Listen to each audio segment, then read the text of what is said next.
Хайырлы сәгатьтә эфирда Ишембай яңалыктарының башкорт телендәге сыгарылышы. Студияла Алина Садридинова. Иң тәүдә сыгарылыштың төп темалары турында кыскасы. Хакимият йортында Башкортостандың авыл хуҗалыгы министры урынбасары Ләлә Дәүләтбаева тарафынан граждандарды кабул итү оештырылды.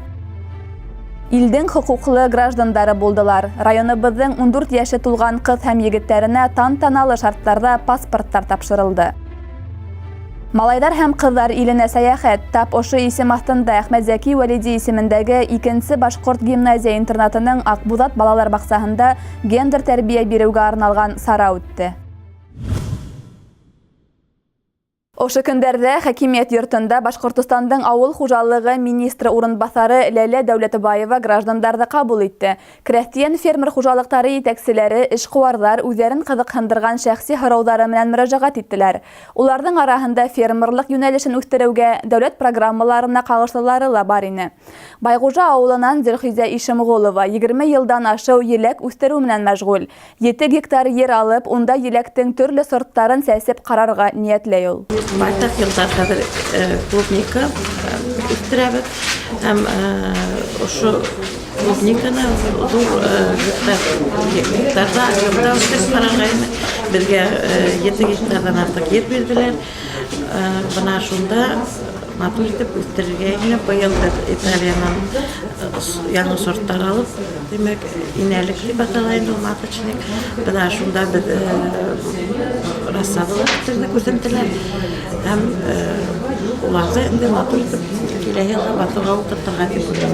Анда утыртыру өчен безгә әлбәттә бәләкәй генә булган техника кирәк үзебездә һәм сорттарны каплап үстергән вариантында улар сентябрьдә тикин бирәләр һәм шуның өчен безгә грант кирәк булган килеп Башкортостандың авыл хуҗалыгы министры урынбасары Ләлә Дәүләтбаева муниципаль райондың аграр секторы вәкилләре менән берлектә халыкты кызыксындырган һорауларга тиешле аңлатмалар бирделәр.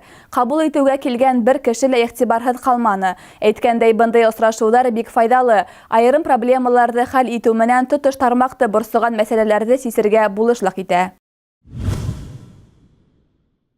Кеше тормышында мөһим вакыйгалар бик күп, шулай да паспорт алу айырыуса истә кала торган. Сөнки тап ошы мәлдән һәркем үзен тулы хокуклы Рәсәй гражданины итеп хис итә башлай. Яңа гына Хакимият йортында 14 яше тулган 7 кыз һәм егеткә паспорт тапшырылды. Тантана Рәсәй Конституцияһы көненә арнап үткәрелде. Районыбызның иң яшь граждандарының шатлыгын уртаклашырга дип уларның ата-әсәләре, якындары ла килде. Сарала катнашучыларны Хакимият башлыгы Марат Гайсин, Ишембай районы эске эшләр бүлегенең миграция буенча бүлексәһе начальнигы Гөлнара Галләмова һәм эске эшләр бүлегенең отставкалагы полиция майоры Рәйсә Вафина сәламләне. Улар үсмерләрне илдең тулы хукуклы гражданины булуларын, укыуда уңыштар һәм тормышта максаттарга өлгәшүләрен теләне. Артабан үсмерләргә гомердәрендәге беренче мөһим документ паспорт тапшырылды.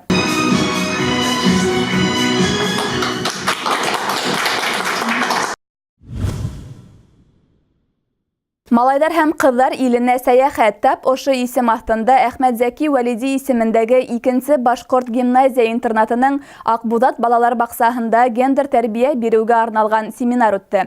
Сарала кала һәм райондың балалар баксалары тәрбияселәре катнашты. Килгән кунактарга гендер тәрбияһенә арнап үткәрелгән фәһемле дәресләр тәкъдим ителде. Сара турында тулырак киләһе язмала. Акбузат балалар баксаһында үткән малайдар һәм кызлар иленә сәяхәт семинарында тәрбияселәр асык дәресләр күрһәтте. Иң тәүдә килгән кунактар уртаса яшьтәге кыз һәм малайдар төркемендә булды. Бында балалар юкә агасының файдаһына төшенделәр. Юкә агасы сәскәһенән шифалы сәй һәм бал эшләнүе хакында белделәр. Шулай ук нисек итеп бумала яһау юлдарын өйрәнделәр. Афарин, караны.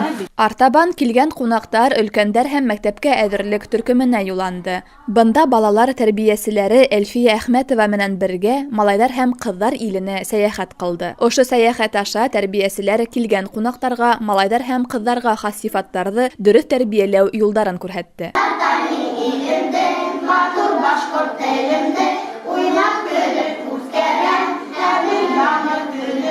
Әлфия Вилдан кызы балалар баксаһында 26 йылдан ашыу тәрбиясе булып эшләй. Тәҗрибәле тәрбиясене балалар да ярата, ата-әсәләр дә, коллегалары ла хөрмәт итә. Ул тәрбияви эш алымдары менән уртаклаша, кәңәш кора, аңлайышлы көнүҙәк темаларҙы асып һөйләй, асыҡ дәрестәр үткәрә. Ә иң мөһиме балаларҙың һәләттәрен асыуға, үҫтереүгә өлгәшә ул. Ошо сәйәхәт аша беҙ малайҙар һәм ҡыҙҙарҙы нисек тәрбиәләргә кәрәклеген, малайҙарға һәм ҡыҙҙарға ниндәй сифаттар тура килгәне тураһында балаларҙың белемдәрен нығыттыҡ. Гендер тәрбиәһен нығыттыҡ булып сыҡты инде. Беҙҙең килгән ҡунаҡтар беҙҙән өйрәнеп, үҙҙәренә ҡайтҡас, балалар баҡсаһында ошо тәрбиәне лә балаларына бирҙәр тип ышанып ҡалабыҙ. Беҙҙең малайҙарыбыҙҙың сос, аҡыллы булыуын, ҡыҙҙарҙың зирәк, уңған, эшсән икәнлеген күрһәттек. Ошондай саралар беҙҙең йыл һайын булып тора. Был минең беренсе генә дәресем түгел. Бик күп йылдар күрһәтәм мин.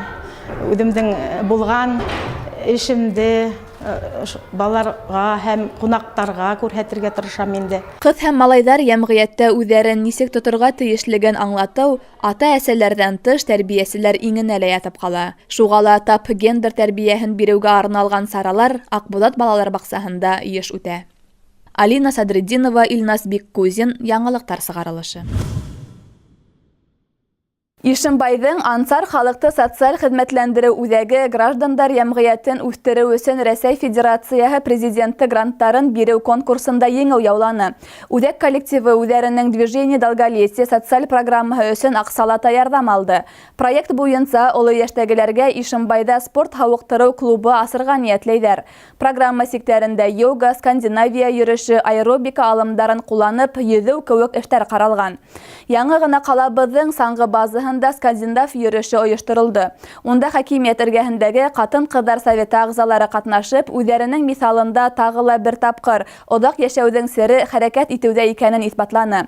Проект сиктәрендә тағы ла төрлө саралар ойоштороласаҡ. Төп маҡсат оло йәштәгеләрҙе ни тиклем күберәк спортҡа алыҡтырыу, сәләмәт йәшәү рәүешен пропагандалау. Ошоның менән сығарылыш тамам. Беҙҙең ижади төркөм һеҙҙең менән киләһе осрашҡандарға тиклем хушлаша. Һау сәләмәт булығыҙ.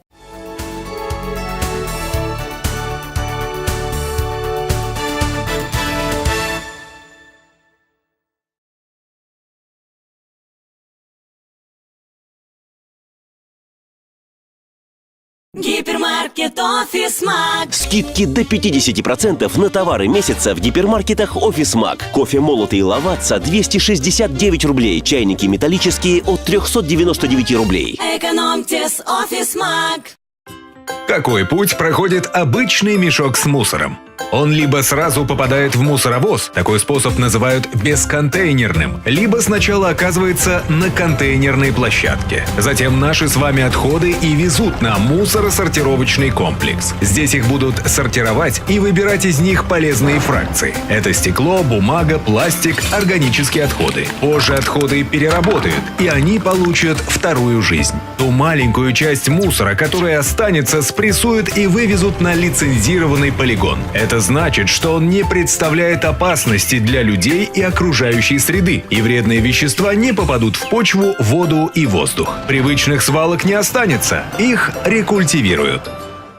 За всю цепочку движения этого мусорного пакета от контейнера до полигона будет отвечать региональный оператор. С января нового года в квитанциях ежемесячного платежа за коммунальные услуги появится новая строка «За оказание услуги по обращению с ТКО» по аналогии с платой за газ, воду и электроэнергию. Новая система обращения с отходами – это наша безопасность. Все мы хотим жить в чистой республике и сохранить ее для будущего поколения.